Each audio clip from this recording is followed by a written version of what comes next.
Welcome to Inventive Instruction. Today's lesson is going to focus on the umbrella analogy, which is the visual guide that we will be using today to show you how to plan and perfect your essay structure. Today's lesson will start by showing you the visual that I've sketched previously for you, which shows the umbrella, the handle of the umbrella, as well as the 4 raindrops. When you look at this visual, we're going to start with the handle of the umbrella.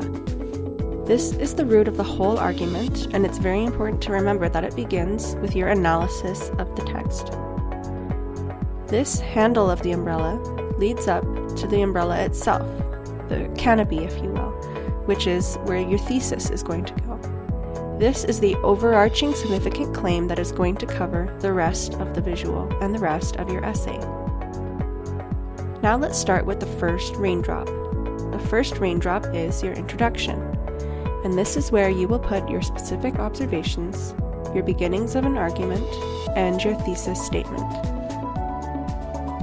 Your second raindrop is your first body paragraph. Here is where you put your sub-argument towards your thesis, your evidence, your specific examples. You state how these prove your argument, and you connect your sub-argument back to the thesis statement. Your second raindrop is your body paragraph number 2, where you will repeat these same steps. Depending on how many body paragraphs you are writing, you can add as many raindrops as are necessary. And your final raindrop is going to be your conclusion, where you restate your thesis statement, restate your sub-arguments, and connect them. And then you connect both of these arguments together to the thesis and state how they prove it. This how is the most important part of your planning and your writing. Now that we've covered how to use this visual, we're going to apply how to use this visual to a specific text.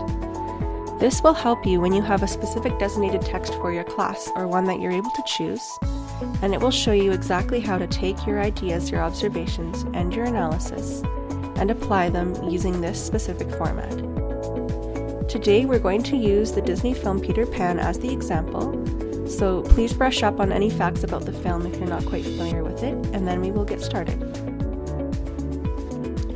First of all, we're going to start with the analysis of the film, the specific observation that leads to your significant claim.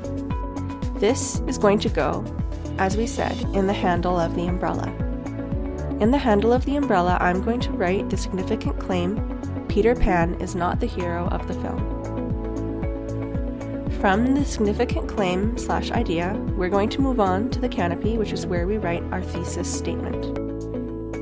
The thesis statement I'm going to write is, in the film Peter Pan, Wendy is the true hero and the example for readers to follow.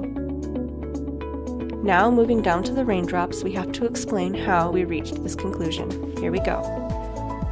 For the introduction, my thesis statement is going to be, Wendy Darling is intended as the true protagonist of this children's story, and she demonstrates all of the qualities that they are supposed to follow. For body paragraph number 1, this will be the sub-argument. Wendy does what none of the other characters can do, which is to choose growth and maturity over immortality and fun. She is singled out by being the only female in the story, and she remembers their parents even when they are in Neverland. Here is the proof of the thesis. Wendy Darling's brothers and the Lost Boys eventually follow Wendy's example rather than Peter Pan's. Now that we've covered that first body paragraph, let's look at body paragraph number 2. Here is the argument. Wendy's happy ending is the focus of the novel's conclusion. Wendy grows up and has a family. She tells stories of her and Peter Pan's adventures. Here is the proof of the thesis. Wendy's stories about Peter frame him as the exception, which proves the rule. She leaves her children with the lesson that all children should grow up and become adults, except, quote-unquote, just one. Now let's move on to the conclusion.